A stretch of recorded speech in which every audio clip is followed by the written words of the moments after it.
Polling ശതമാനം കൂടിയതിൽ LDFന് ആശങ്കയില്ലെന്ന് Jose K Mani. ജനങ്ങൾ നൽകിയത് പോസിറ്റീവ് സിഗ്നലാണ്. ഇടതുപക്ഷത്തിന് അഭിമാനകരമായ ഭൂരിപക്ഷം ഇത്തവണ ലഭിക്കും. ജനങ്ങളെ ചേർത്തുപിടിച്ച സർക്കാരിനെ ജനം വിസ്മരിക്കില്ല. പാലായിലും ഇടുക്കിയിലുമടക്കം നല്ല മത്സരം നടന്നുവെന്നും ജോസ് കെ മാണി പറഞ്ഞു.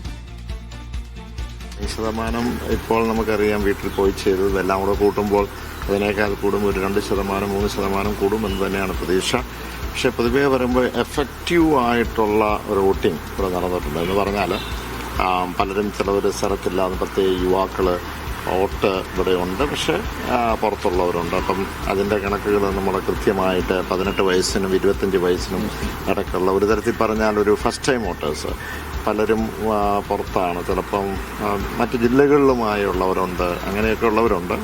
അപ്പം അങ്ങനെയുള്ളവർ വന്നെത്താൻ പറ്റാത്തവരുണ്ട്. പക്ഷേ എഫക്റ്റീവ് എന്ന് പറയുമ്പോൾ ഇവിടെയുള്ളവർ പ്രസൻ്റ് ആയിട്ടുള്ളവർ നോക്കുവാണെങ്കിൽ അവരെല്ലാം വോട്ട് ചെയ്തിട്ടുണ്ട് എന്ന് പറഞ്ഞാലൊരു 85% എഫക്റ്റീവായിട്ട് വന്നിട്ടുണ്ട് ഇവിടെയുള്ളവർ.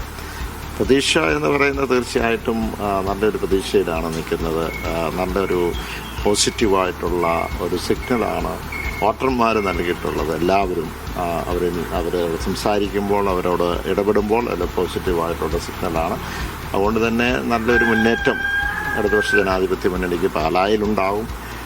അതുപോലെ തന്നെ ഞങ്ങൾ സ്ഥാനാർത്ഥികളെയൊക്കെ ഞാൻ ഇന്ന് രാവിലെയും ഇന്നലെ വൈകിട്ടുമായിട്ട് 11 പേരെയും ബന്ധപ്പെട്ടു. അവരെല്ലാം എല്ലാ സ്ഥലത്തിലും കഴിഞ്ഞ പ്രാവശ്യം പരാജയപ്പെട്ട സ്ഥലങ്ങളുണ്ട്. അവിടെ നോക്കുമ്പോൾ അവർക്ക് ജയിക്കാൻ പറ്റുന്ന ഒരു സാഹചര്യമാണ് ഇപ്പോൾ ഉള്ളത്. അവർ വലിയ പ്രതീക്ഷയിലാണ് എല്ലാവരും. വലിയൊരു മുന്നേറ്റം സംസ്ഥാനത്ത് LDFന് തന്നെ ഉണ്ടാകും എന്നുള്ളത് തന്നെയാണ്. LDFന് അതുപോലെ തന്നെ മറ്റ് ജില്ലകളിൽ വിളിച്ചു. ഇനി കുറച്ചുകൂടെ ഇത് ബന്ധപ്പെടേണ്ടതുണ്ട്. എന്നിരുന്നാലും first hand information government form ചെയ്യും. ഇടതുപക്ഷം കണ്ടിന്യൂവേഷൻ കാണും, ഗവൺമെന്റ് സർക്കാരിന്റെ കണ്ടിന്യൂവേഷൻ കാണും എന്നുള്ളതാണ്. ഈ വോട്ടിംഗ് ശതമാനം ഉയർന്നത് UDFന് അനുകൂലമാണെന്നാണ് UDF നേതാക്കൾ പറയുന്നത്. കാരണം ഒരു ഭരണവിരുദ്ധ വികാരം ആഞ്ഞടിച്ചിട്ടുണ്ട്. അതാണ് ജനങ്ങൾ അത്തരത്തിൽ വോട്ട് ചെയ്യാൻ കാരണമായിട്ടുണ്ടെന്ന്. വോട്ട് ചെയ്യുന്നത് ഞങ്ങൾക്ക് സന്തോഷമേ ഉള്ളൂ. ആരും വോട്ട് ചെയ്യണ്ട എന്ന് ഇടതുപക്ഷം പറയാമല്ലോ. ഇടതുപക്ഷത്തിനെ സംബന്ധിച്ചിടത്തോളം വോട്ടിംഗ് ശതമാനം കൂടണമെന്നുള്ളത് തന്നെയാണ്. കാരണം അത്രമാത്രം ജനങ്ങളെ ചേർത്ത് പിടിച്ചതുണ്ട്. കാരണം നമുക്കിപ്പോൾ സാധാരണ രീതി നോക്കുവാണെങ്കിൽ ഇപ്പം ആവറേജ് എടുത്ത് നോക്കാൻ സാധാരണക്കാരനായിരിക്കും ഏറ്റവും കൂടുതൽ വോട്ട് ചെയ്യാൻ വരുന്നത്, അല്ലെങ്കിൽ പാവപ്പെട്ടവരായിരിക്കും വോട്ട് ചെയ്യാൻ വരുന്നത്. വലിയ പണക്കാരൊന്നും ചിലപ്പോൾ അവന് ബിസിനസ് കാണുമെങ്കിൽ യാത്രയിലാണ്. വോട്ടിങ് ചെയ്യും, ഞാൻ മോശമെന്നല്ല പറഞ്ഞത്, ചെയ്യലാന്നല്ല. പക്ഷേ അവർക്കൊരു ചിലപ്പോൾ ഒരു ടേക്ക് ഇറ്റ് ഫോർ ഗ്രാൻഡഡ് ആകാം. പക്ഷേ സാധാരണക്കാർ ചെയ്യുമ്പോൾ ഏറ്റവും കൂടുതൽ ഈ സർക്കാർ ചേർത്ത് പിടിച്ച സാധാരണക്കാർ അത് ക്ഷേമ പെൻഷനായിട്ട്. ക്ഷേമ പെൻഷൻ ഏറ്റവും കൂടുതൽ രാജ്യത്ത് കൊടുത്തിരിക്കുന്നത് കേരള സംസ്ഥാനത്താണ്.